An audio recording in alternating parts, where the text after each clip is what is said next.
Hello, and welcome to yet another Beyond Threads podcast by Bleckmann. I am your host, Erik Janssen Steenberg, and today we will be taking another deep dive in the trends and developments of fashion and lifestyle logistics. And for this topic, I am joined by our very own experts, being Nicole Bassett, Bleckmann's Circularity Lead, and Hans Robben, the program manager of the Renewal Workshop. Thank you very much for being here today. Thank you for having us. Thank you. Nicole, Hans, to kick things off, what is circular fashion? And of course, can you briefly introduce yourself to the audience? Nicole. Sure. Thank you for having me today. It's a pleasure. So my background has been in sustainability in the apparel sector for almost 20 years. And I worked on lots of different things around helping brands with their supply chain and their sustainable materials. And in 2015, I started a company called the Renewal Workshop to enable brands to participate in the circular economy by having a company that would do all the services and operations for them. I ran that company for a number of years. And then in 2022, we were acquired by Bleckmann. And so for the last 2 years, I've been part of the team here at Bleckmann working on circularity.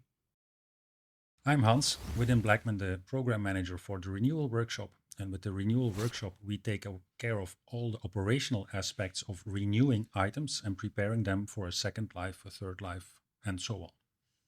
Thank you, guys. So, Nicole, can you explain the core activities or, the core ingredients of a circular fashion economy? I love circular fashion. It's really a huge opportunity and shift for the apparel industry outside of sustainability. So what is it? So it's kind of easiest to describe circular fashion when you think about it in contrast to linear fashion. So the linear way of thinking is the kind of business as usual today. Brands will make products from raw materials and then sell them. And then at the end of the use of those products by customers, they usually get sent to landfill or are incinerated. Yeah. The circular economy or the circular fashion world looks at business a lot differently. It's really rooted around three principles. One is that we design out waste and pollution. So we're no longer throwing anything away throughout the whole cycle, from the creation of the product to the end of the cycle. And we're also keeping products in use longer. So we're relying on business models like resale and used and rental and recycling of materials. We're not having anything be thrown away. And then the other principle is around regenerating natural capital. So we're thinking about where do these materials come from so that we're not exploiting the planet to do so. So circular fashion really is a sort of subset of a circular economy. And so circular fashion is the whole concept that brands are taking their products and thinking through it through their whole life cycle and generating a business around using the products multiple times and generating revenue multiple times and really kind of shifting the way business is done. Right. And Hans, what are the benefits to the brands, the environment, and of course the consumers of a circular fashion economy? Well, I think most importantly, there is the environmental impact, right? If you reuse an item, then you avoid a new item being made. You avoid new virgin materials being extracted from our planet. Of course. That's one. Second one is the economic benefit for the brands. They get to explore new opportunities for growth and a declining linear supply chain, basically. And for consumers, it's also an opportunity to explore new types of garments and to express themselves maybe as I'm a person that really cares for the environment and I'm wearing something that has already been worn before, or I'm renting an item and I'm not buying a new item. I'm not buying into the linear fashion industry. Yeah. And Nicole, why do we now see that it is also the customers that are driving this push towards a more sustainable fashion practice, what we tend to call the green wave that is coming for us? Yeah, I think what's super interesting is how much the world has changed since I was a kid. This awareness, this globalization, and this connectivity. Yeah. We didn't know what was happening and the impact of, say, the textile industry in India or in China 20 years ago. And now we know. We're also very much faced with the issues of pollution or the issues of climate change. And for a lot of people, they feel very pulled to do something for themselves. They want to make a change and they don't want to contribute to harm. And so one of the actions that a lot of people take is looking at their own habits and buying practices and saying, okay, well, wait a minute. If I buy something that's pre-owned or I can rent a product, then I'm not contributing to the making of new products. Right. And so you're starting to see a lot more people, spend their dollars in a way that is more environmental. And I think circularity has really shifted things for a lot of people because only in the last sort of 10 years or so has used or resale come online, and it makes it really easy to buy not new products. And so you're seeing a big growth in circularity with consumers there as well. Yeah. And of course, I'm based in Europe, and I know that we're somewhat running the gauntlet on this one. But to what extent do you see that also the changing legislation is a contributing factor to, the ever quicker evolution of circularity? Well, I think legislation is definitely an important factor, but it's not yet moving brands at the speed that they should be moving. Let's say everybody knows that certainly within Europe by 2030 there will be the Green Deal translated into local binding legislation. Yes, but that's still 5 to 6 years from now, and so we see a bit of a hesitation at brands. What exactly will this legislation be? What way do we have to react to it? But it is clear that it will become mandatory to have circularity at the basis of your business model. Yeah. And maybe I'll add to that, being based in the US, there isn't that same level of legislation. There's a couple of laws getting passed around textile waste or extended producer responsibility, but it's like a couple of states. Whereas what's happening in Europe is so important and it's a big deal. Like it's a real big deal because the industry has had the last 10, 15 years to voluntarily clean up the mess. Yeah. And now legislation has come in and it's actually really robust and thoughtful legislation, looking at waste, looking at designing for circularity. It's really thinking through all the components that are going to be needed to create a circular economy for the fashion industry. Yeah, looking at the enormous peak in interest in fast fashion, I don't think it's a moment too soon. No. Yeah? So somewhat of a counter movement, so to speak. Mm-hmm. Yeah, and so the fashion brands that are now embracing circularity, what do you or you too see as activities that these brands are doing to become more greener, leaner, circular? Yeah, I think there's a lot of things that are happening around circularity. So one thing I think is a helpful differentiator to think about is in sustainability, there was a lot of talk about I'm replacing my conventional cotton with organic. There's a lot of swapping. Yeah. Okay, I have my conventional polyester, now I have recycled polyester, all of that. In circularity, what's trickier is that we are talking about a systems change. We're talking about not only do your products have to change, but the whole business around it. Yeah. So for a brand, that's a lot. Cradle to grave. Yeah. Yeah. And now we're shifting it to cradle to cradle. Oh, correct. Of course. Yeah. And so you can imagine everyone's doing business one way, and now you have to do it business a different way. So what we're seeing is there's a lot of things that have to change. And so you'll see a lot of opportunities. So for example, one of the biggest challenges in a circular economy is we don't know what the product is later on in its life. Mm-hmm. You take the jacket home, you cut off the hang tag, you wear it for 2 years, and then you send it back to the brand. I have no idea what this jacket is or what its MSRP was or anything.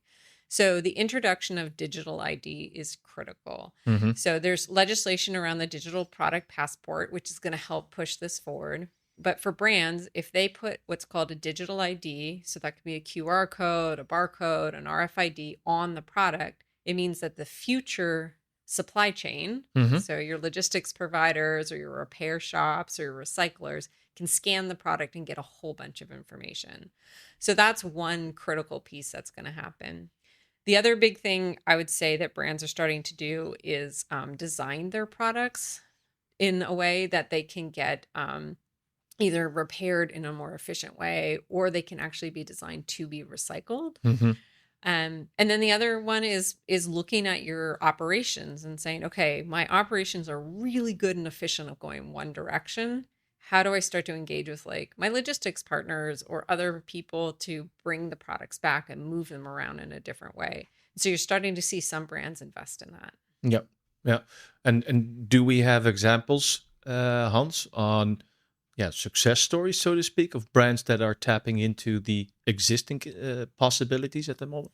Yeah, sure. We already do see a couple of brands launching their recommerce program or their rescue program. For example, we have COS, which is part of the H&M group, that is running a trade-in and resale program. So customers can send back pre-worn items. They get a voucher in return for them.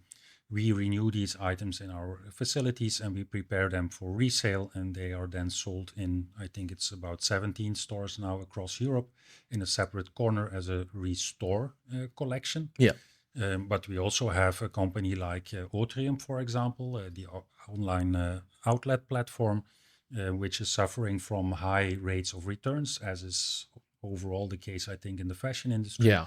And they decided to have all their damaged returns repaired back to new state so that they can be sold as new. And that's a pretty maybe easy step to take, but still we don't see a lot of brands doing this. The common practice is still, if a return is damaged, we stockpile it on the pile of damaged items, and then after a couple of years, typically they are discarded. Whereas we see that 50% of these damaged returns can be brought back to a new state and can be sold as a new item again at the value of the new item. So that's definitely an interesting way of starting in circularity for a brand. And those items that cannot be brought back to a new state can then be brought back to a state that is still of enough quality for a recommerce program, for example, in the future. So there are enough best practices already out there for brands to get inspired by.